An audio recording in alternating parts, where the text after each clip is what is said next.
Hello and welcome to the Dimp Digital Podcast. We're on episode number 66 and you currently have myself, Apps, and Adkins. How you doing, mate? Yeah, I'm good, cheers, mate. Yourself? Yes, not too bad, thanks. So, you was due on last week, but you was playing up like McGregor, weren't you? Because you were due to have the title slot, the end slot, so you were going to take us home, and that's the one that everyone wants. It's almost like UFC 200. Having that end slot, and you started making demands and all sorts, so we had to close you down and then bust you down to an opener here. Oh, disaster. I told you straight away, I said I just want to get on and talk about games. I don't want none of this press. I don't want to do none of these.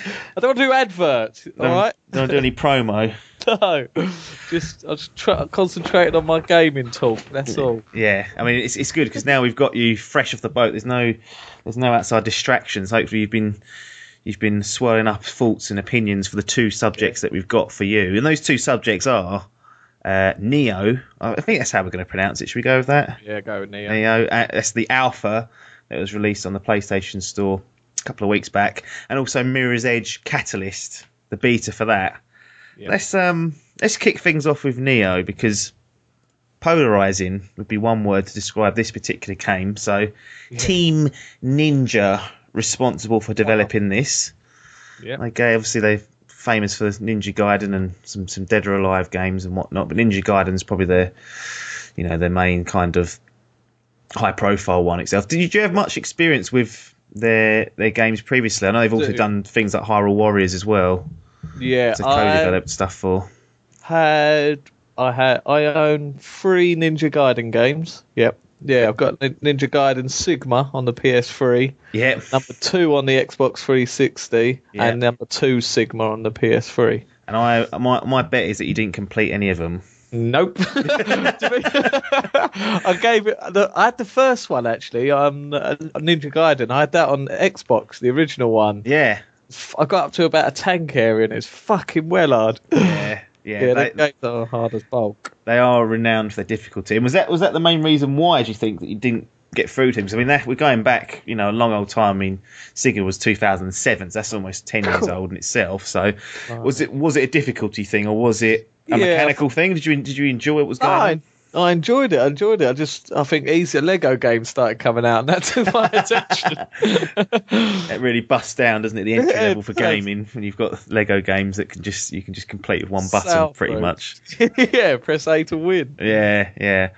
I mean, I never actually managed to play a Ninja Gaiden game, so not got much experience with that. But I was initially intrigued at the reveal of Nioh, which is what we're here to talk about, as the alpha, because I think it was a Tokyo Game Show last year we first saw it, and I was just playing through Bloodborne at the time, and immediately I thought, my goodness, that looks a lot like a Dark Souls or a Bloodborne type game, a Souls game, a From Software game, just in terms of its combat and whatnot. So I was really interested and I was surprised to see that it was going to get an alpha, because I wasn't sure. We don't get alphas. We get betas a lot these days, and that's normally for multiplayer things. This does have some multiplayer elements into it, which we'll come on to. But I was very surprised to see that it was going to get anything for this. But they've put it out there. I played it for a couple of hours or so. Didn't make much progress whatsoever. It is difficult, isn't it? Sure. Yeah. When I first saw the game, my first thoughts were, what the fuck's Geralt doing? Yeah, there's so many things they've ripped off of not only the Souls games, like just in terms of how the checkpointing works. You collect souls almost as you go through, but this samurai, I guess he is. I don't know who the hell he is. We've got no sort of background to the story. Looks exactly like a very young Geralt, doesn't he? No scars or anything, but he's got the same haircut. Blondie, black, pulled back hair. I mean, it is in some ways a bit of a rip-off of other games, but putting that aside, was you expecting just to sort of be able to cruise through this, or was you prepared for something difficult? That is why it grabbed my attention. I thought it was just going to be your standard hack and slash game. I was thinking, yes, God of War, ninja style. Here we go. Right, okay. And and just from watching the trailer, he's breezing through it. So I was thinking, this looks awesome. This is a bit of me. Then it starts coming out. This sort of got this Dark Souls vibe, and I thought, oh, hello. Yeah, that sounds hard. I don't like challenges. Don't like a challenge in my life. No, I want to breathe through, no problems. Yeah. But it still hooked me in. Like the aesthetic of the game looks really cool. I do like that sort of samurai ninja feel. Japanese. Yeah, it was. I like the whole feel of it, but it's tricky. It's very tricky. So essentially, it is melee focused. It seems. Yeah. You've got a stamina bar, got a health bar. You can block. Yeah. You can dodge. You can sprint.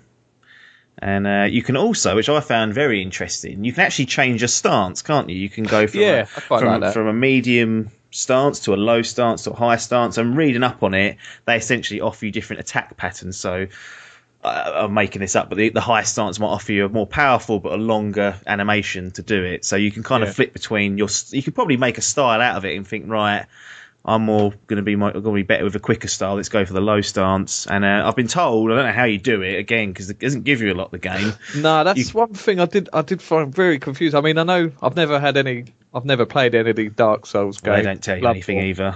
And that's what I thought with this. It fucking drops you straight in at the deep end. Just deal with it. Deal with it, and you've literally got to kill people to progress the next bit of it tutorial. It sort of gives you a second, doesn't it, each time you kill someone. Yeah.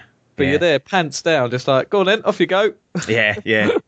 Exactly. I mean, so I was told that you could actually, during a combo, you could switch between the stances to mix it up a bit. No, I mean, that is something for skilled players to do. But as soon as I saw that happening and read that was happening, the immediate kind of thought I had was, this game's going to give you a lot of depth if you're willing to commit to it, because it's going to give you all sorts of different tactics.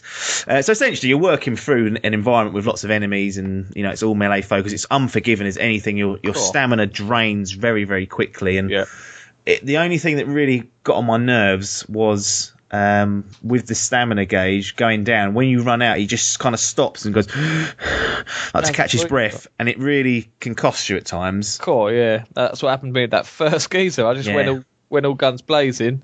Yeah. Swords blazing. Yeah. And I didn't even know how to... Actually, I think the first time I didn't even know how to get my sword out, so I just went in with fists. No, yeah. It doesn't even tell you that to start with. You have to equip the weapon. It won't just automatically give you a weapon. You have to go in and equip it. And I was like, Jesus, that seems like a pointless step, but maybe there's a bigger part to it. But that really does that stamina. That costs you, doesn't it? Yeah. Have a blow and then all of a sudden, bosh, that's it, game over. Yeah. I mean, it is very... It doesn't play like a Dark Souls game, I wouldn't say. It shares, obviously, elements of it. You've got it's melee focus for a start, and you've got a stamina gauge. But in terms of how the opponents attack, it's different. And the blocks, you can block pretty much everything as long as they don't get behind you. Bloodborne didn't give you that luxury. There was no block. You had to dodge out the way of everything and roll. But yeah, it was just... it was tough to get through. I didn't get very far, even with my couple of hours. I probably got, killed probably 7 or 8 enemies, and then had to go back to the beginning again. So it was definitely tough. And it did give you information of how to play the game, but only once you'd reached certain points. Yeah. So you had to kind of bumble your way past an enemy, and then it would sort of go, oh, you can do this, you can do that, and you'd unlock more things to do. One thing that I totally was well against, and I'm not against this completely, but the amount that your weapon degrades over time I found it's too quick.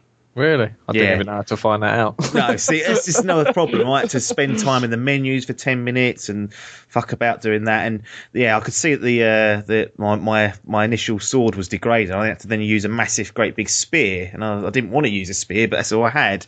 I just feel like I need to balance that a little bit better, or at least make it clear there's some way of repairing the weapon, which I'm sure there will be. But again, you didn't even notice that, so you was probably for half of that, were probably fighting with an ineffective weepon. That's right. I'm just sitting there with my blunt sword trying to slice some man. Yeah, that's why it weren't working.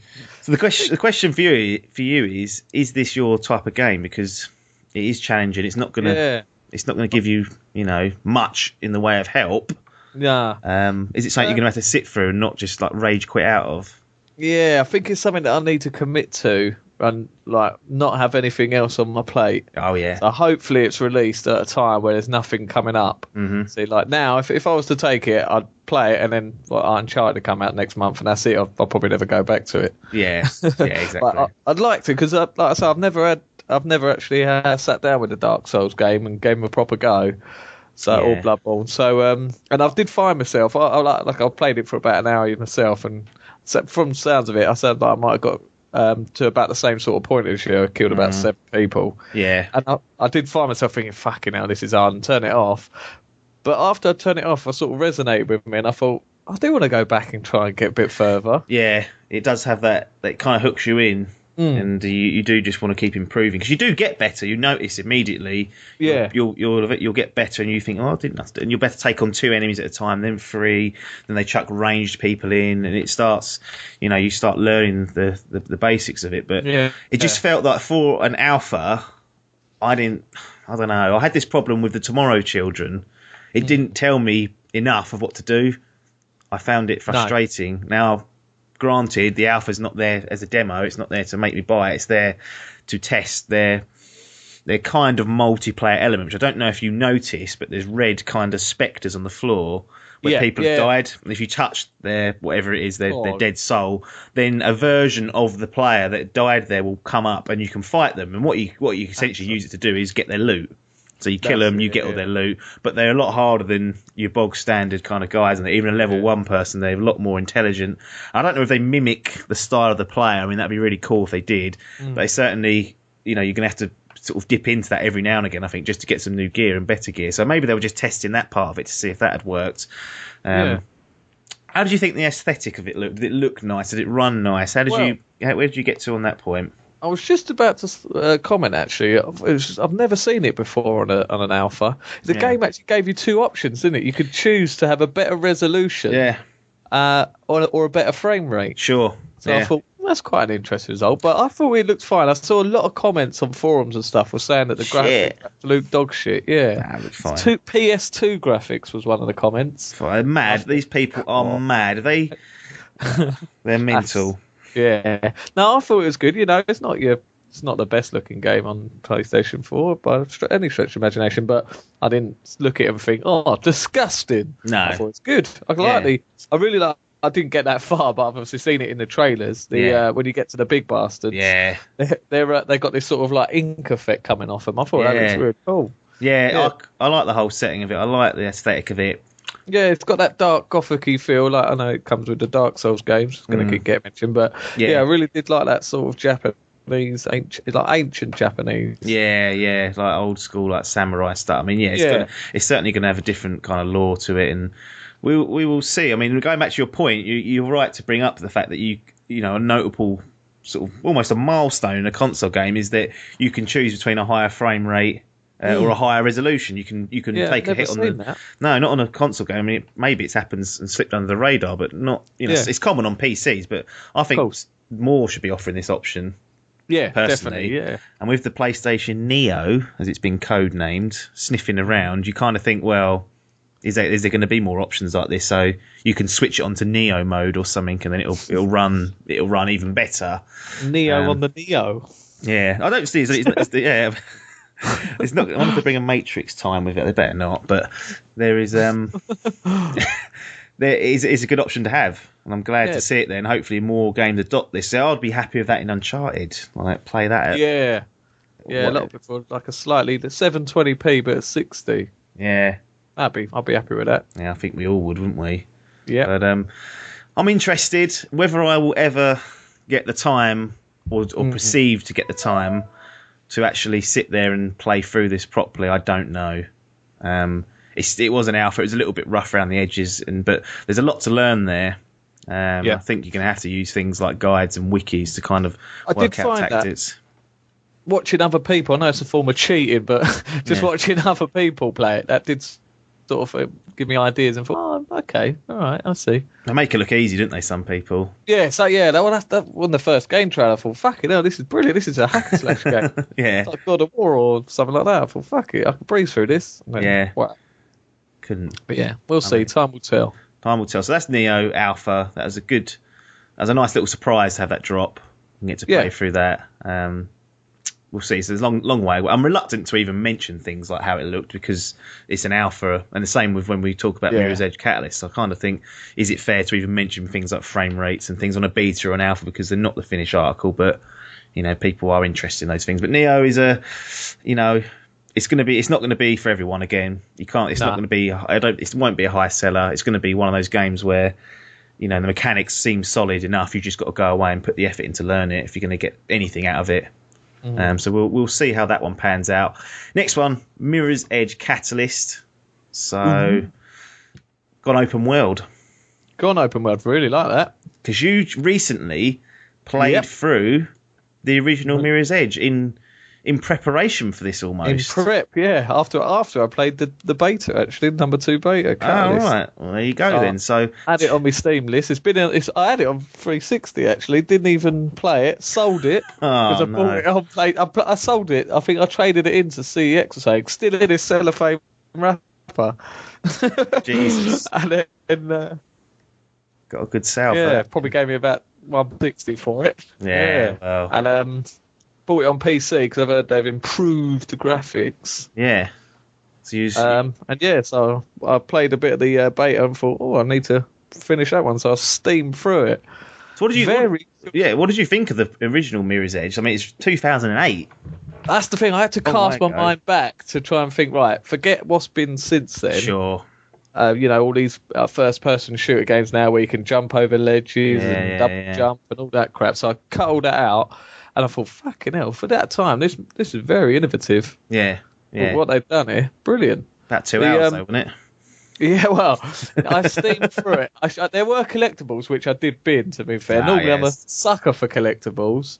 Yeah. But I've read, if you take that in, you're looking at a good 6 hours, I reckon. Yeah. But I've done it in 4 hours and 20 minutes. Absolute speedrun merchant. It was. Straight through, but... A lot of people had said that the story was a bit throwaway, and it's all right. It was all right. Acceptable. Nothing too shabby. Acceptable, yeah. But for the actual gameplay, I thought that's amazing. I really like even the choices you get. You could go through the game without killing anyone. Right, I see. You could pick up a gun and kill as many people as you want. Right. So it's totally up to you. So it gives you choices even back then. But yeah, compared to 2, it's very linear. It obviously didn't have the open world and that. No. So you just have a sort of a set path. There are obstacles you can go like different ways, but they all ultimately lead to the same end. Yeah. So, it's just a few options. But yeah, it's just a traversing, sorry. Yeah. But yeah, really, really did suck me in. I fucking died about 100 times though. That is it's absolute disaster. Yeah, it's Dark Souls again. No, it's tricky to adapt to a first person kind of platform because the whole perspective's different. Yeah. Moving on to like Mirror's Edge Catalyst, like we said, it's open world now. Yeah. Do you see that? It's got to be a positive, is it? Surely. Yeah. I mean, it's got to be. It gives you far more options to get in and around places and tackle objectives, doesn't it? Definitely, yeah. I really liked. I think they did add that onto the PC version of the first one, that you could create your own routes and sort of and then share them and have a leaderboards and stuff. Yeah. But I did quite like the open world field. It's more my sort of thing. I do like that. But I couldn't believe how big that beta was. How much they put in there. Yeah. They put couple of main missions, a few side missions, and you had all these special delivery drops you could do? Yeah. And then you had all these community-based routes and stuff that you could run and leaderboards. I thought, cool, it's a big old beta. Yeah. No, it had certainly a lot of content. They didn't have a couple of main missions and a lot of side missions for people to do. And it was a meaty one for sure. Trouble is, I don't know if I feel like I've got my fix from that almost. No.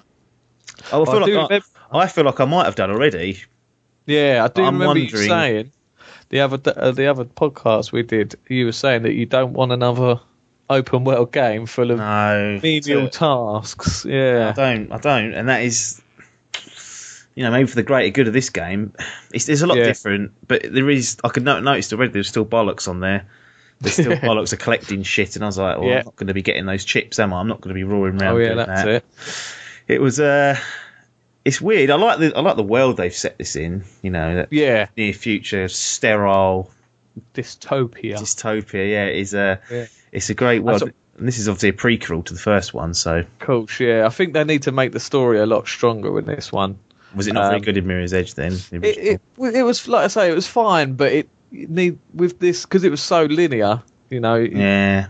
With this an open world, they've got to make it interesting, because if you're just doing this all these menial missions, because I found that main mission was really cool. The one where you go into the actual building. That's it. And then there was that geezer that was another runner who chasing you about. Yeah. Some conspiracy and stuff. I thought that was quite good. You meet your little runner group and that. Some of the characters were quite interesting, whereas like all the characters in the first game were dull as shit.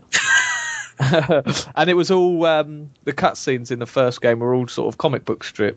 Right, I see. There weren't any in-game. Well, there's a few in-game fit, but they were poor. But, yeah, with the new graphics and that, the new engine, it looks stunning. So the cutscenes were really good. Did you play us on PlayStation 4 or PC or Xbox One? Mirror's Edge? What, yes, the sorry, Catalyst, yeah. Okay, I played on it on PS4. And how did you think it ran and looked? Was it up to standard? It ran like an absolute donkey. Yeah, I thought that as well. I thought it ran like a real pig. My only guy actually responded. They sent me an email yesterday actually saying what were your faults. And I said the game was perfect. Other than 10 out of 10. 10 out of 10, but that frame rate, that's a fucking rapist, that is. It was bad, wasn't it? It was terrible. Yeah, you'd be running through and all of a sudden it starts stuttering and really. But like you say, you just said earlier on the Nioh thing, it is a beta, so you've got to give it the benefit of the doubt that they're going to sort that out. But well, have you? It's a tough one. It is a toughie, but yeah, that did run like the resolution and stuff, fine, perfect. Yeah. And there are no glitches or bugs or anything that I ran into. No. But yeah, that frame rate was absolute. Yeah, really. I think some of it was. I don't know if it was a 30 or 60, but it just kept dropping. Whatever it was, it weren't consistent. I know that. No, that's the trouble, isn't it? And that's what I've said before. It needs to be whatever you choose to go for, make it consistent. Yeah, it has to be 30. It has to be, but don't start dipping out of it because that really stings. But control-wise, was it pretty much the same as what Mirror's Edge was? Or was it a little bit more intuitive, a little bit easier? How did it stack up to the original? There was a couple of. They'd obviously taken the groundwork from the first game. Yeah. Like jumping with your L, which is confusing. You're sitting there tapping A, trying to jump, and it don't work. But or X, I should say, so for the PlayStation users. Yeah. But no, they've obviously used the same sort of mechanics on the first one, but they've added a few new features. Cause I quite like that. You could upgrade your stats and stuff and unlock new moves in the first game, but it looks a lot more in time and a lot user friendly. Yeah, I found that you can upgrade and do double jumps and lift your legs up and stuff. Yeah, but yeah, the map I got on with it. I got on okay with that, to be fair. Yeah, excellent. So when it's all said and done, I mean, this is actually a little delay news because it was originally meant to be coming out till in the end of May 24th, and they've announced that based on the beta, it's now going to be June 7th, 2016. Oh, really? I didn't know that. Yes, I think that was early. It was a couple of weeks ago. It was quite shortly after the beta dropped, so it will be dropping, and it'll be dropping in the EU actually on June the 9th. So deal with that a couple of days afterwards, and it's to allow optimization and perfection of that social play that you was talking about, creating your own trials. Did you experiment with this at all, or did you play anyone else's trials, or how? That's all right. I played someone else's, but I didn't try and make one myself, unfortunately. No. It should be quite good, actually. Yeah. Worth a go, yeah. The open world and stuff is pretty cool, but I only had a little go on someone else's, and it just sort of brought up a leaderboard, which is cleverly done. It sort of linked into some sort of like watch that you had, some sort of like hologram watch. Yeah. You put something on you, don't they? And it kind of does the UI for you in the HUD. It actually makes sense the way they've done it. More tat though. That's the only trouble with. That's the only fault I've got. More leaderboard tat for me to be sifting through, which isn't ideal. When the dust has settled, then I said we drop into June the 9th over here in Europe, or June 7th in North America. Has this even got a chance of being a day one jobby? I don't know about day one now. I was real hyped for it. The beta's put you off? It's not put me off. I suppose it has, because I was real hyped for it. Yeah. But it's that optimization has really put me off. So it definitely won't be a pre-order. I think it might be a wait for Digital Foundry or something. Yeah, Digital Foundry, and just double check or PC. That's the thing as well. PC, I'd probably go with a PC version with it because it's a sort of single player game. Sure. And then I'll see how it runs. But yeah, the first game ran well, so hopefully they can sort it out. But yeah, they did run like a pig, but it has slightly put me off. Slightly. So we'll have to wait and see on that one, see what the buzz is like when it comes around to June. But more beaters than we can even shake a stick at now, as these days. They are coming thick and fast. So, and it's good because you can play these and go, right, like I've played that and thought, never a day one. No. I mean, if you go on the sniff meter, if you want to do the sniff meter, I was like this, like. Which is fair. It's fair. I'm not like I was like, oh, it's there. I've got some interest, and then after playing it, I'm just sort of like, well, that's done. And I hum afterwards that I've already made a decision. So that is the unfortunate circumstance it finds itself in. For me, I don't think it'll ever be a day one, but if it gets rave reviews and it can somehow change my mind and get some buzz, then maybe, or pick it up a bit cheaper later on down the line. But again.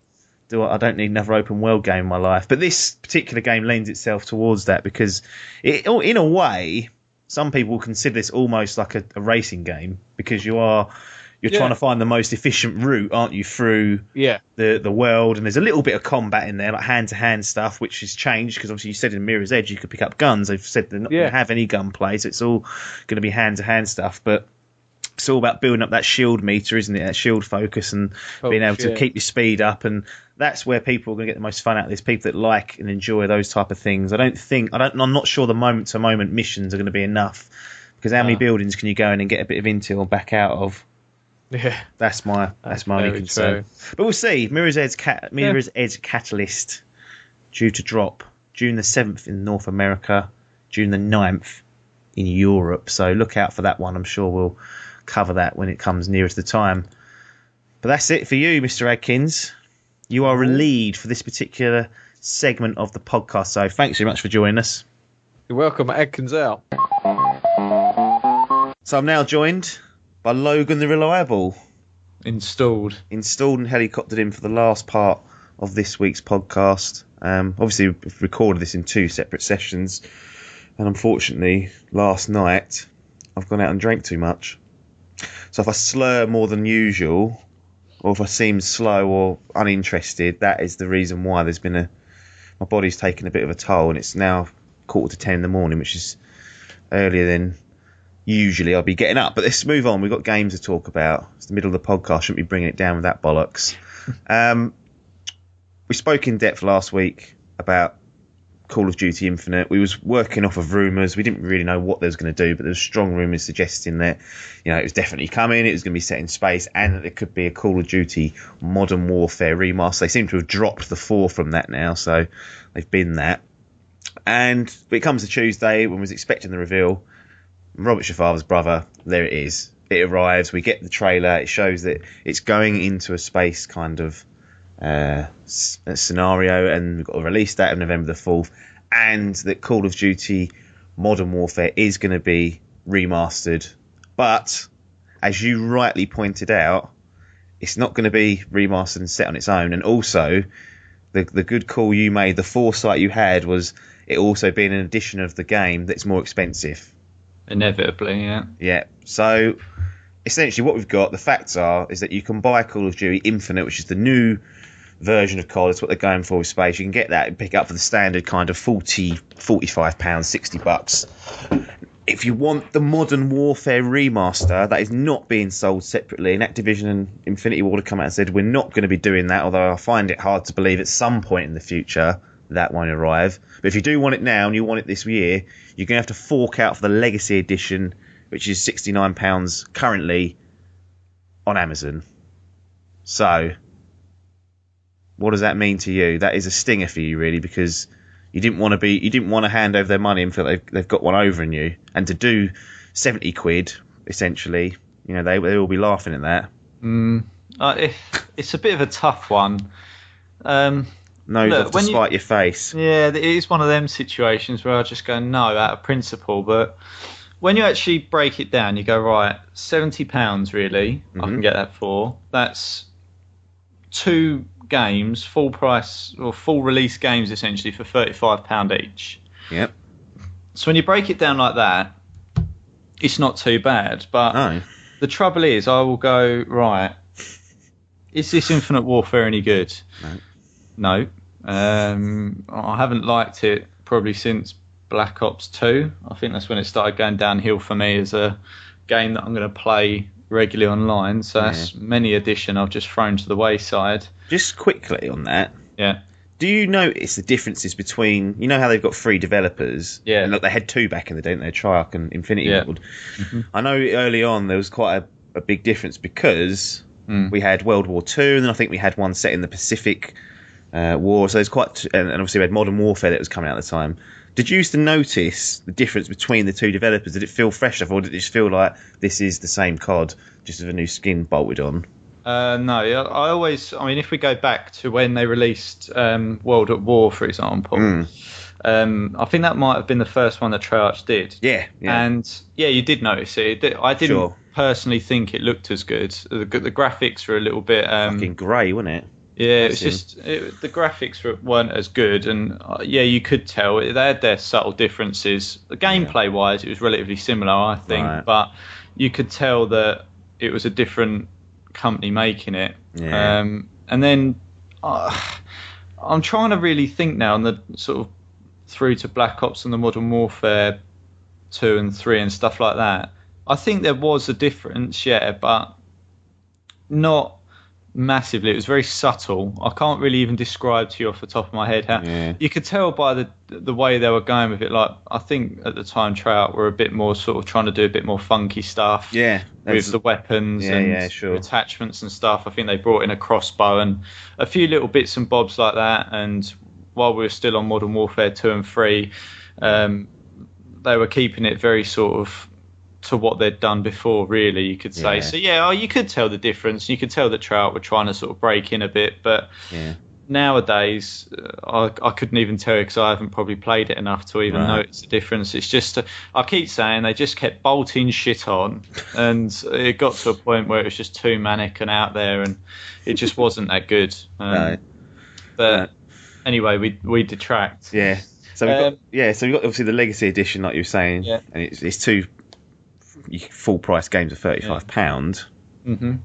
And you were just about to go into the fact that is Infinite going to be worthy of that even £35 price? I assume that's what you was going to. Yeah, I mean, it'll get it right. I'll play the campaign when I get it. I always play the campaign, and I'll be honest, the campaigns have been fine. They've been pretty good. The last I didn't get the last one, but Advanced Warfare's campaign was pretty good. I thought I quite enjoyed it. Yeah, I always find the campaigns harmless, which is fine because you don't want anything too long and annoying in a way. They're good. They're enjoyable and they're entertaining, and that's fine. I can play that. But let's not beat about the bush.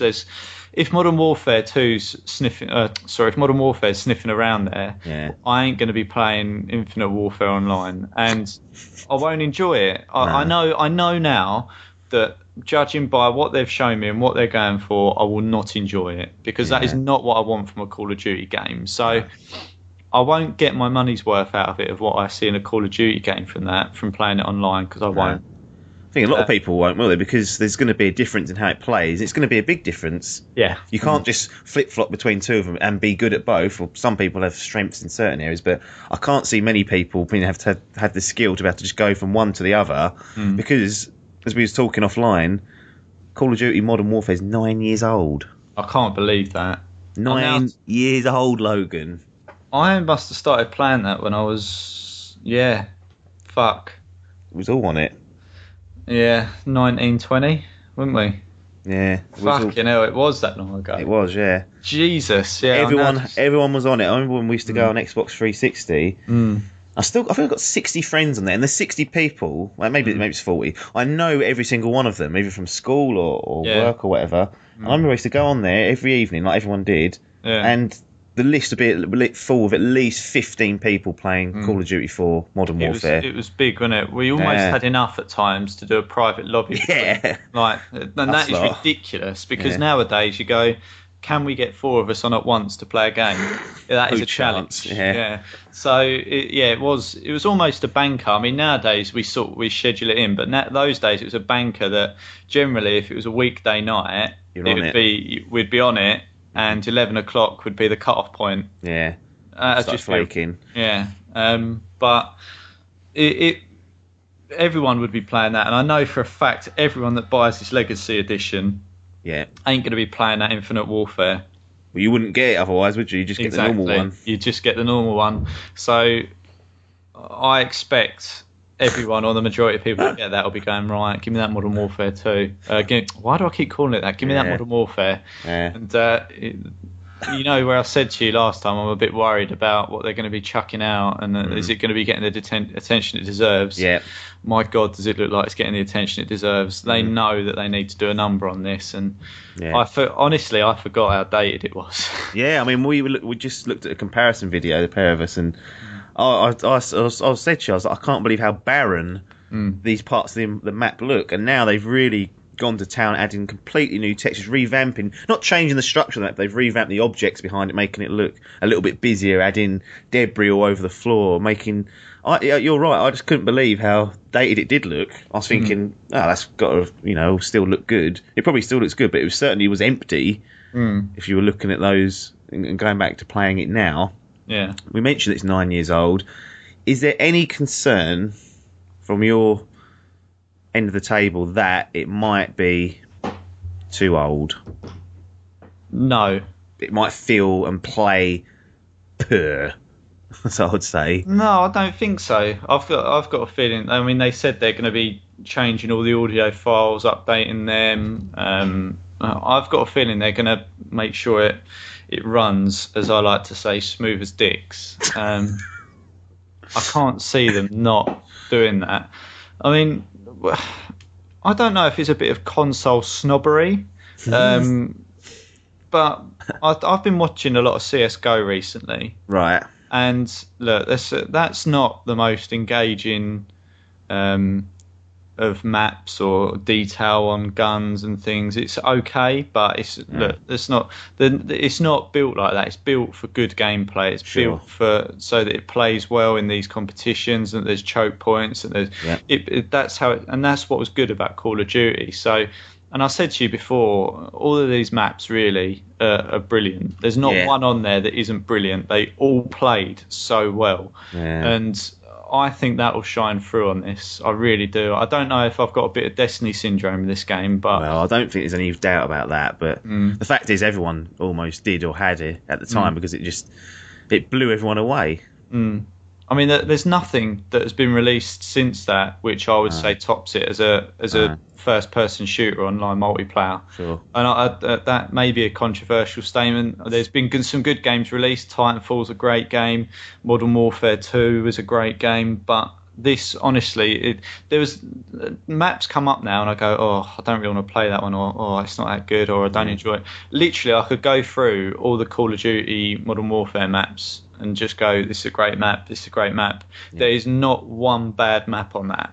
No. And even when they were, I think it was on Modern Warfare 2, they started bringing back some of the Modern Warfare maps into that. Yeah, everyone was jumping on those. And everyone was going, oh, and it weren't even some of the maps weren't even sort of some of the best maps from Modern Warfare. And everyone was going, oh, I can't believe it, they're great. So I've got a feeling that'll shine through on it. And if they're updating everything, then it promises to be great. Yeah. I mean, that is the proof of the pudding is that we spent just over 10 minutes there waffling about what Call of Duty Infinite, the Legacy Edition, should be, and all we spoke about is COD 4. That will be it, though. Yeah, it's going to get stung. I mean, it's the space setting, like we said, and I don't know. It looks very much to me too much like Black Ops. Like, I know that Advanced Warfare added in sort of new movement mechanics, so you can run and you could dart in the air and stuff. They've kind of ditched that and gone back to the double jumping. But from a complete casual from the outside, I just think, well, what's that offering other than Black Ops 3? Because that had fucking mechs. All you're doing is going up in space using the same weapons. Pack it in. November 4th, though, is the Legacy Edition going to get bought? I reckon I'll get caught up in the hype. Yeah, it's hard to say now because you can go, oh, of course I want. I'm not a complete idiot. And then when it comes down to it, like, fucking hell, give it me. I was thinking about this earlier, and I'm trying to think at the moment when Titanfall 2 sniffing around as well. Yeah, well, yeah, we will come on to this because it's a big year for FPS online multiplayer shooters because there's been a few announcements this week, and obviously we've seen that there's a worldwide review coming in June for Titanfall 2. Are they going to be clashing? And one of them that might clash will be Battlefield. Yeah. So Battlefield 1 has been announced. We've seen the trailers, a few details knocking around there. First of all, off the bat, shit name. Absolute shit name. I know what they're going for. It's World War One, the setting, so spoiler there. But that is woeful effort. Who's come up with that? Yeah, I don't really know what. When I saw that, I was like, "What?" I thought it was a typo. Because you've got Battlefield 1943, and then we go on to Battlefield 3, 4, etc., and then the next one in the installment they go Battlefield 1, and you go, what? Yeah. And as you say, I can see where they're going with it, but at the same time, I go, like. If someone come into a meeting with me and said that's what we're calling, I go, get out, get a new person in. What am I paying you for? Yeah, to come up with that shit. They could have done the year, couldn't they? Like they did with 1943. Yeah, Battlefield 1918 or whatever. Yeah. Shows our knowledge there. We've blown that probably. No, I think that is. I'm not committing on that. Scrap that. 99%. 99%. The 1% of doubt could sting us. So yeah, Battlefield 1. That's coming in October of this year, and EA have dropped their trailer. It's the World War One setting. You were craving some sort of World War One setting. Yep. Well, you wanted a throwback almost, didn't you? Just keep it fresh. Does this look like it's going to satisfy your need? We've not seen much in terms of gameplay, but it certainly looks interesting. There's guys running around on horses. There's freaking a lot of melee, it seems, going on, and it sets the time, doesn't it? Because there's not a lot of technology and guns knocking around. Do you foresee that being a problem at all? No. The only problem I foresee it with is because, look, it falls into the same sort of pool, if you like, of first-person shooters that CoD falls into, and they've always been competing, not directly, I wouldn't have thought, but you've got the Battlefield hardcore fans, and you've got the CoD hardcore fans, then you've got people like me who are like both. Happy to play one or the other. Yeah, and as I said to you off air, I like CoD because it gives you a 10-minute quick game against. Do you know what I mean? You get that. Yeah, you can say you're ready to go out somewhere and your missus is, I've got 50 minutes to get ready. You go, actually, I'll just jump on and play a game of CoD, and you could. Yeah. Whereas Battlefield, and even it's the same with Star Wars Battlefront, is that you go, right, unless really to get the most out of it, you're going, right, I need to invest an hour in here. Yeah, you want to go on the big mode, didn't you? The big conquest or. Yeah, exactly, and that's what this will offer, no doubt. And it's the same, isn't it? You're going to be able to get on a horse, and you're probably going to have a sword. And I know there's tanks, and they've introduced these old school sort of fighter planes. And I'm not worried a bit about it. I think it's got a bit of creative license. On it. Yeah. I've seen that, and they've gone, right, it's World War One, but we're going to add a little not spin on it necessarily, but I mean, look, as far from what I know, there weren't massive air battles going on really over trenches, and there was some tanks, but they only started sniffing around at the end. So there's trench warfare mainly. So they've obviously they can't have that though. They've had to. No, you can't just go over the top and get mowed down by a fucking machine gun. They go, right, what we do? So there is an hour of that just firing bolts over. Bloody hell, what we do? War of attrition. You can just stay the longest in the lobby. Could be a good mode actually if they just had a trench, like they did set up an old school trench and it was one kill and that was it, you're out. I would actually, I mean, it might be a bit morbid to actually kind of recreate those horrific pieces of history, but that would actually be an interesting mode because it would be, it would go on for fucking ever, and I would never be the last person standing, but they're never going to do it. I don't know why. No one would go over the top. That's the trouble. No, well, it was, it was certain death, so it was.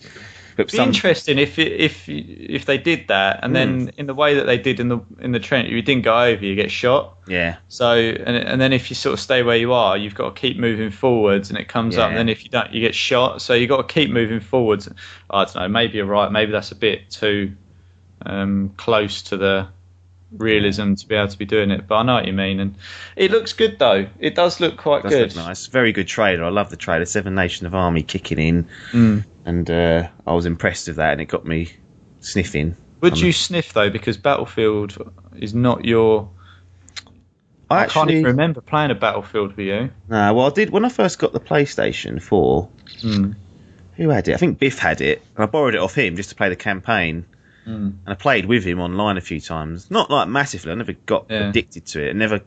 That's the trouble with me. I never get addicted enough to go, right, I've got this, and this to play. It's going to be Battlefield Online that's going to win it. Or it's going to be CoD Online that's going to win it. Titanfall kind of did, but it's a struggle. I mean, I'll have a look at it, but I can't see myself being completely involved, even though I do prefer an old school setting. It's just that I'm okay at CoD because it is a bit frantic and you can get away with being messy in that. Whereas I find that in Battlefield, because it's a bit more tactical, I ain't got a chance in hell. I'll get fucking blown away. Well, literally, the Battlefield for when me and Hall played it was right. Get a chopper. Yeah, fuck about one of us, that. Yeah, and then if we die, we just go right back, get a chopper. Like there's no point in taking it any more seriously than that, in my view. And it'll be almost the same with this. It'll probably be like get a stupid plane or we'll get on horses. Like for me, and I don't even look at my score. Yeah, I find it almost irrelevant. I just like to have fun in that. They basically just give you a playground and they go right, go and have fun in it, and that's what Battlefield is to me. Yeah. So that's what I think. But that's one thing that worries me as well. I think, right, will I have that freedom to just fuck about, or will I be going right? I have to get on a horse and go and kill someone. I don't know, because in the way that Battlefront's set up, it reminded me of that with some of the warfare in the jungle sort of thing. Yeah. I think Battlefront doesn't really encourage you to do that. So are they sort of? I don't know. It'll be interesting to see what they do with it. I'd like to see a bit more. I am sniffing because, as I've said to you before, I want one of these old school settings back in my life. Everything's gone a bit too futuristic recently. Yeah. I can't remember the last good World War II game I played was probably World at War. Yeah, I'd probably agree with that. It's 8 years ago, I think. Yeah, it would have been, because it'd been 1 year off of CoD 4. So that's coming October. And obviously we've seen Infinite Warfare and the Call of Duty Modern Warfare remaster coming November the 4th. Now, if EA are to be believed, they'll be dropping Titanfall 2 this year, which undoubtedly is going to be in that slot, isn't it, between October and December during that rush. So it's going to go alongside CoD. It's going to go alongside Battlefield 1. Is it going to get too congested, or do you think there's enough fan separation there? I mean, out of the three, actually, now there's a dilemma for you, because immediately I'd say, well, your Titanfall 2 is going to win it for you. But now that you've got CoD 4 sniffing, that then, to me, looking at you, throws a dilemma up. Yeah, it does. It's costly. There's a lot going on, though, isn't there? It's weird to... couldn't one of them just come out in March? Once everyone... Once it dies down, doesn't it? People will play it, but... You know, if there's 3 at once, the chances are you'll get one and stick to it to a certain extent. Yeah. Well, look, let's just look at what's happened at the moment. I had Battlefield 4 and Titanfall. Titanfall won that battle. Advanced Warfare got kicked out of it, and we're going back to last year on this. Did you get Advanced Warfare? Yeah. As the last one you got? Yeah, I didn't get whatever the Black Ops 3. Yeah. I didn't get that one. It justified, in my view. I'd still like to play the campaign. Yeah, but or whatever. If all three, as you say, they're going to come out within 2 or 3 months of each other, which is frustrating. In looking at it, it's going to be a battle really between Modern Warfare and Titanfall 2. Battlefield 1 dropped. Yeah, see, that's the trouble, and it always will be, because to get the most out of that, ideally I'd like to have 2 more to play with. So like Hull and you maybe, or I don't know. I'm just, it's never going to happen, and that's the trouble with it. And I go, right, well, that's going to fall away then. Yeah. I'll pick that up when it's probably 25 quid or something. Yeah. And then I've then just got that dilemma of, do I get that Legacy Edition or do I just wait for Titanfall to come out? If Titanfall's not very good, see when they're going to be sniffing around releasing Modern Warfare on it. So I don't know. I'm just going to have to play it by ear. Yeah. So what you're saying is that those two, you could potentially, you're happy to log on your own and play and get enjoyment out of it, and whereas Battlefield, you feel like you need to have a team there. I did play Battlefield 4. I think, or it might have been Battlefield 3. One of those I did play on my own for a bit. I'm okay with that sometimes, but at the moment, with the amount of stuff that we we're doing a lot at the moment. I feel like there's not normally this much going on, and back then I didn't have a PS4 as well. So added frustration. Yeah, I feel like I've got a lot going on all the time. Like I don't just sit here and go, I haven't got anything to play. There's always something to play. And 3 games every month as well, clogging up libraries. Well, that's what I mean. I've just got 2 other games that I've just gone in. I haven't even looked at the ones on the Xbox yet. So Overwatch beta. That's going on. There's a beta every 5 minutes that I've got to contend with. There's always stuff going on. So when I want to play a first-person shooter, I need to. One is going to take priority, and at the minute for me it probably goes Titanfall 2, then Modern Warfare, then Battlefield 1, and then Battlefield 1. But it is so close between them all. I think at the moment, if that Battlefield 1 turns out to be really good, then it could easily sneak up the list. And when I start seeing more of Modern Warfare and what they've done to these maps and everything, and if I can see that frame rate is crisp and it's smooth, and I'll all of a sudden I'll just go, oh! That will be. That is one thing they'll make sure. That's one thing that COD do particularly well, is they actually create, slag them off for their variety or whatever, they don't change, but their actual core mechanics are all very good and work. I can never slate them for that. No. They are good games in that sense. Yeah, they always pretty much work from day one all the way through. Matchmaking's good. You can never slate them for any of that. It's just the variety and the actual how the maps play and how they design the game, but the actual core play is always very good. Yeah, you're quite right. Yeah. So it's first person Disaster Zone coming this Christmas. There's 3 of them coming out of we think Titanfall's coming out, and they maybe someone at EA will go, well, we own both Battlefield and Titanfall, let's just separate that out. I can't believe that they do that. I can't believe someone sitting there doesn't go, right, move that. But then if they move it, then you've got Andromeda to deal with. Mass Effect 4 is meant to be coming by Q2 2017. Got too many. I guess they have to draw a line in the sand somewhere. But there's always that person that says, well, it's Christmas, it'll sell like hotcakes. It's the most popular time. And to be fair, if you go out and buy it and they never play it, they don't give a shit. No, that's all they're looking for is that initial sale. I mean, they'll want to try and retain people through DLC and whatnot, but you go out and offload your £45, that week, and then you play it 4 times. The bloke in the office is going, I told you. They would go, I'll buy that. Yeah, that's all they'll look at. They won't look at retention rates or average gameplay times. They don't give a shit, really. Told you, Tony, they'll buy it, even if there's 4 of them out. It would be good for me if they went, right, Battlefield, like October. Yeah. I'd be so happy, really, for once, if they put Titanfall back. Yeah, well, Titanfall, I remember come out I'm sure it came out like March. Yeah, when it was because I got my Xbox One because of it. Yeah, same here. So it was around April, March time. I got my March 2014. Yeah, I picked mine up within like a month of that. Yeah, I mean, when you think about it, then that's if it gets put back into next year, that's almost 3 years. Yeah, and let's be acceptable. Honest, look, I'm still playing it. Yeah. At the moment, so spoiling it. I'm telling you, you're wrecking 2 doing that. I just want to get to Gen 10.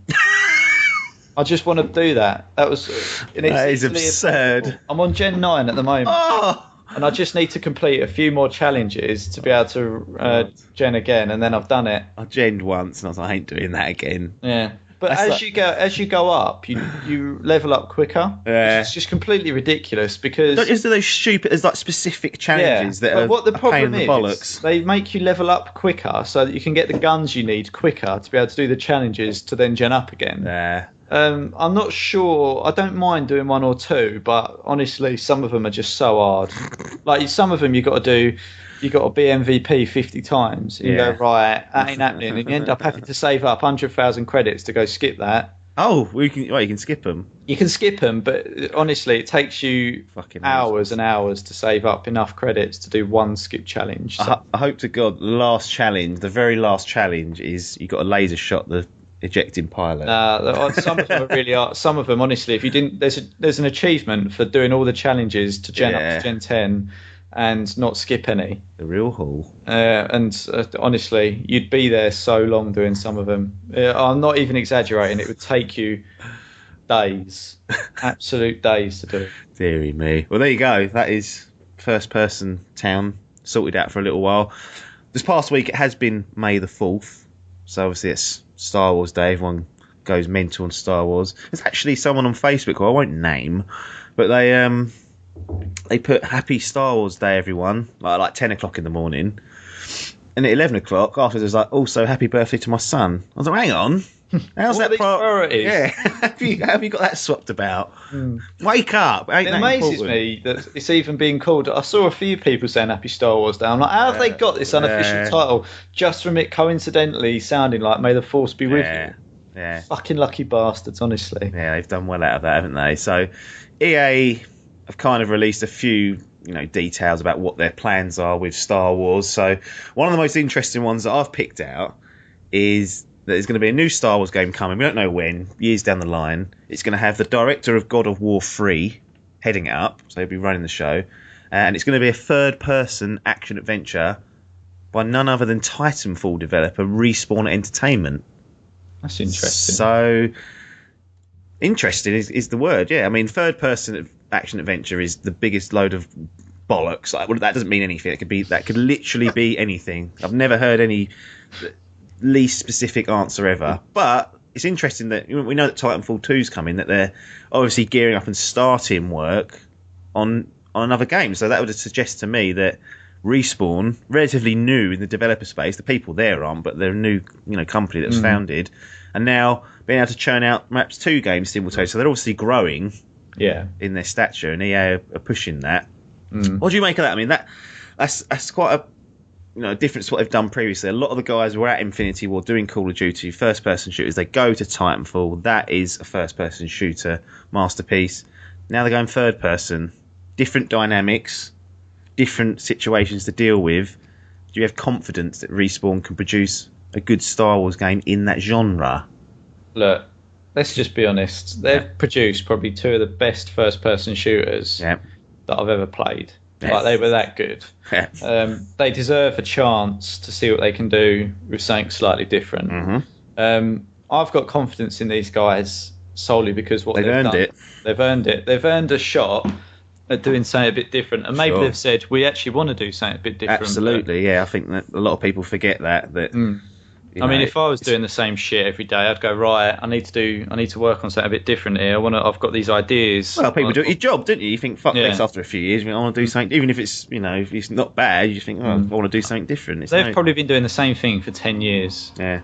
And you just go, right. And they've done it really well. And they've obviously attracted a lot of attention. They've obviously got some key people that they know what they're doing. So you've got to have confidence in them that if they're confident and they know what they need to do, then I think that's a good thing. I mean, the God of War guy, I've never played God of War, but that's supposed to be a good game. Yeah, no, they're obviously hyping people's minds, and it's how you have they do their third person, action game. So perhaps there's going to be elements of that transfer over into this, but yeah, sure. And it's going to be with the Star Wars franchise. It's going to be with a licensed product. There's going to be a lot of backstory to fill in. There's going to be a lot of different ways they can take it because Star Wars universe is massive.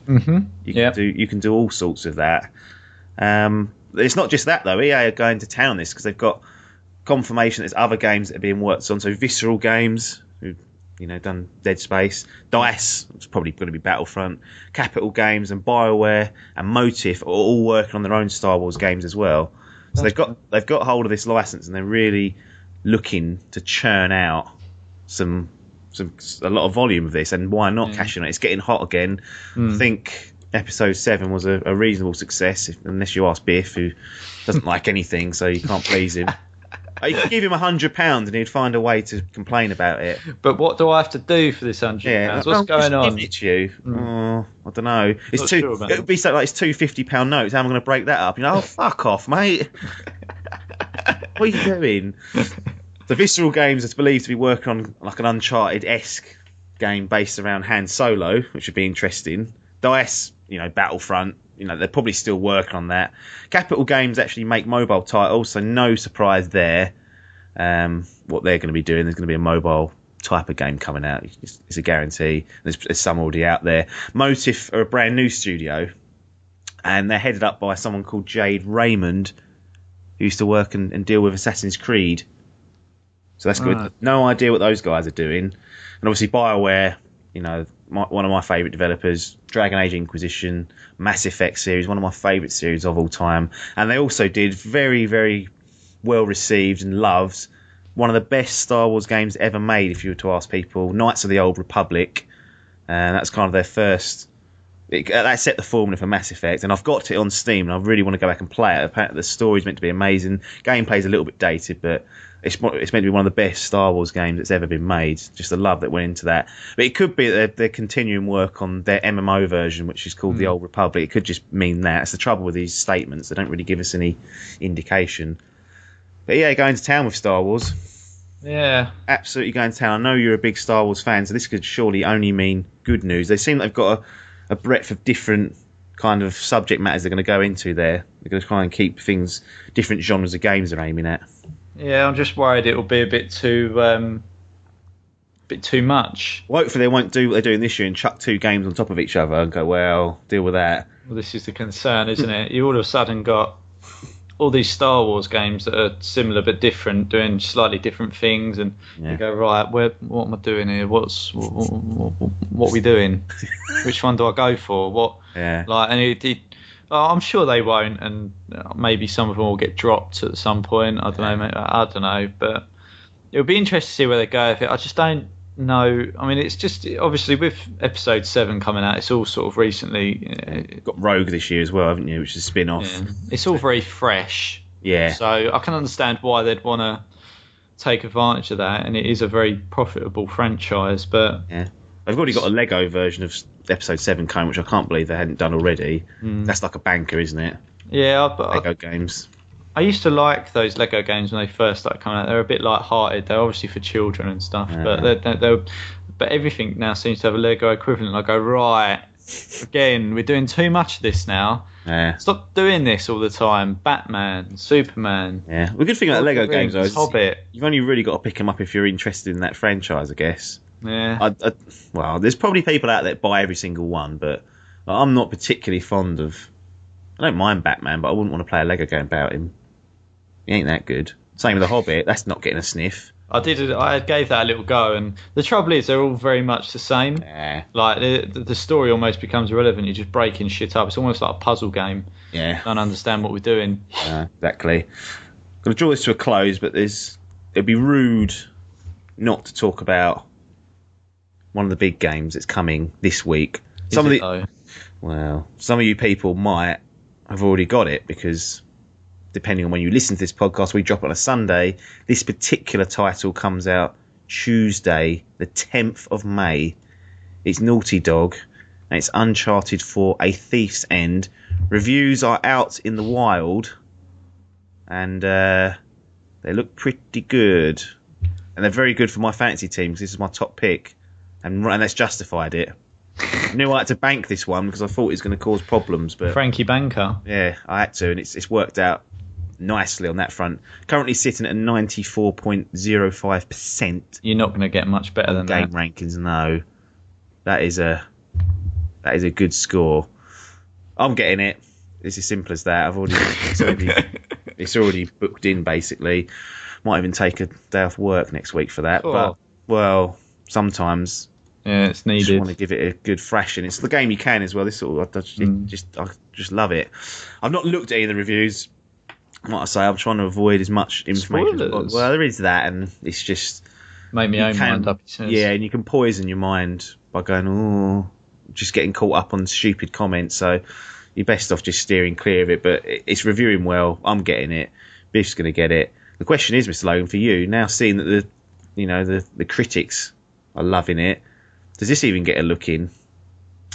I don't really know. I've been trying to convince you for weeks now, and I thought this might do it. I was like, look, it's basically going to win the Fantasy League for me.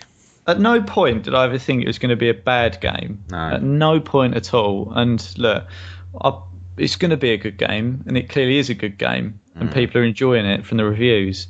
I just don't know if it's for me. I think that's where I'm sitting on it. I go, am I, Chris Loading, going to enjoy this game? Yep, try it. That's the thing. The thing is, I'm going to be done with it at some point. It ain't they're not the longest games, so potentially you could borrow it. I'll definitely pick it up then. Yeah. And the thing is, I don't know. I just don't. It's not.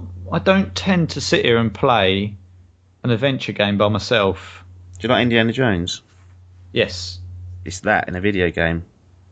See, that is all you need to know. How am I not going to enjoy it? This is. Yeah. I'm from the FIFA Call of Duty background, aren't I? That's the trouble. And I go, and I said to you, I want to try and pick up different stuff.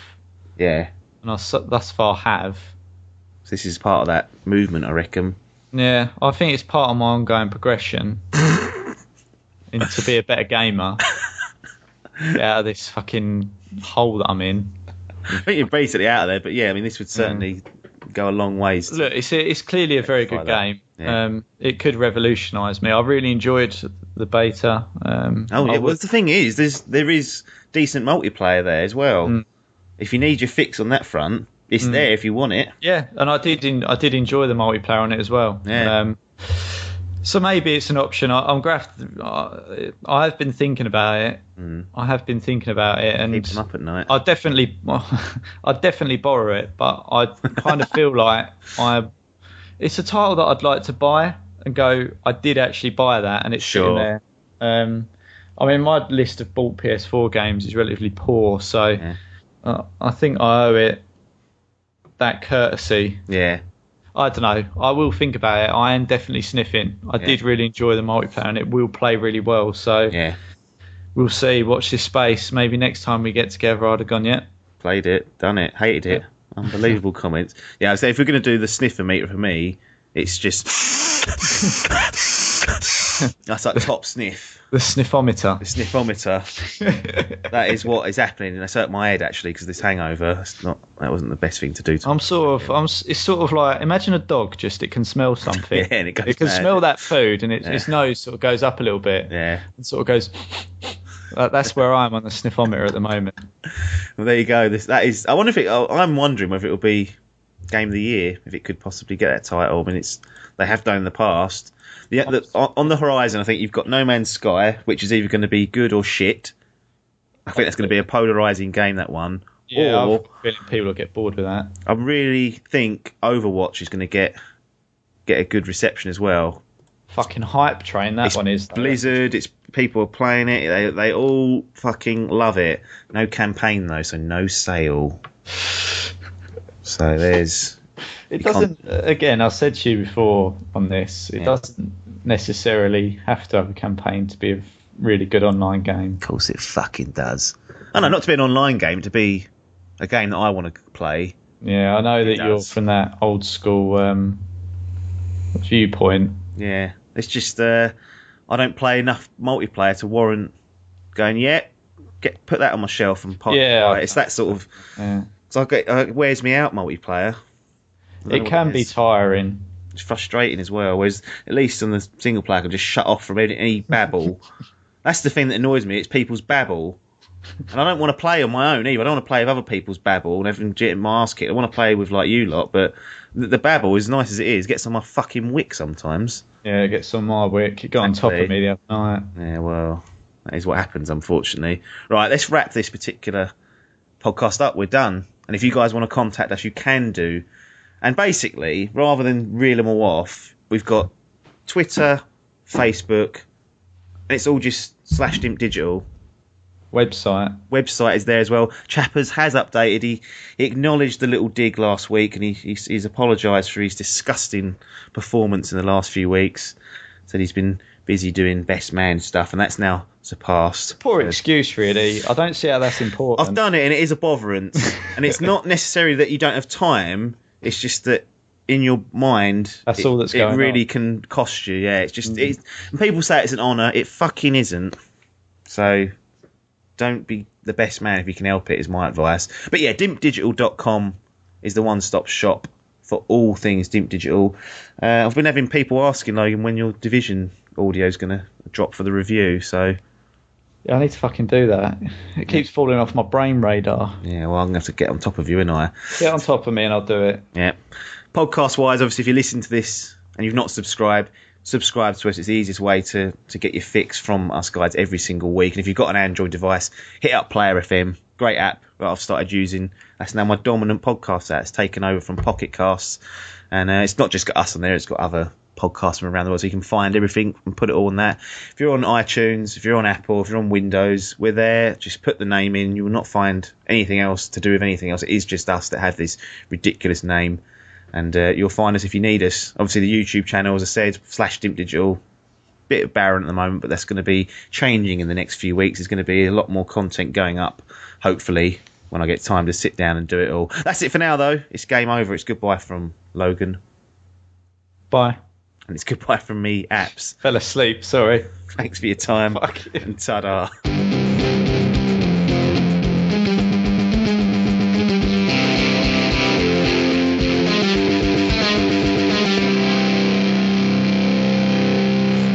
Fell asleep. I was fucking reading a text. Oh right. I don't know why. Because you were going off on it, I thought, right, I'll see what's going on. Then I got a text and I was reading it, and then all of a sudden it come round, and I was like, shit. All of a sudden I go, what? Fucking hell. That's it. That's what can happen. A Logan like lapse, and then all that good work is undone. The professional nature out the window. Yeah, that is a blower, isn't it? It's got to be fucking professional. No, it won't. I can't. The trouble is, you've had me there for 45 minutes, and it's poor. The last 10 seconds, I just went, I was waffling too much. I need to just stop trying to stop it. And I do that when I do my reviews. Start babbling off and things. I think, what am I doing? I'm making this too hard now. Just give the fucking base details and get off. Fucking annoys me. I don't know why. Sometimes I don't know. I don't know why I just switched off then. In my head, I'd gone, right, it's done. When you were talking halfway through that, I switched off. I started turning round and looking at the wall. I was thinking, why am I doing that? Clearly, the thing is, it's that whole thing that people get annoyed about at work. And they're like, let's have a conference call. And no one listens because they're doing the same thing. They're on their email. No one's actually, unless you're there in front of them, it's difficult. Sometimes I think if they ask me a fucking question, if it comes to me, I'll go, I have to go, sorry, what was that? Yeah, and everyone does it. They're like, sorry, what was that? And you think, you fucking cunt, you weren't listening, were you? They're the worst things. Yeah. Sometimes when people book a meeting face to face, I go, right, I know why you've done that. Because you know I'll listen. You know I'll listen then. You won't. The Logan like lapse isn't possible because I've got to look at you face to face. I can't just fuck about on my phone. Or go on Football 365. I can't be doing that. Deary me. Right, breakfast for both.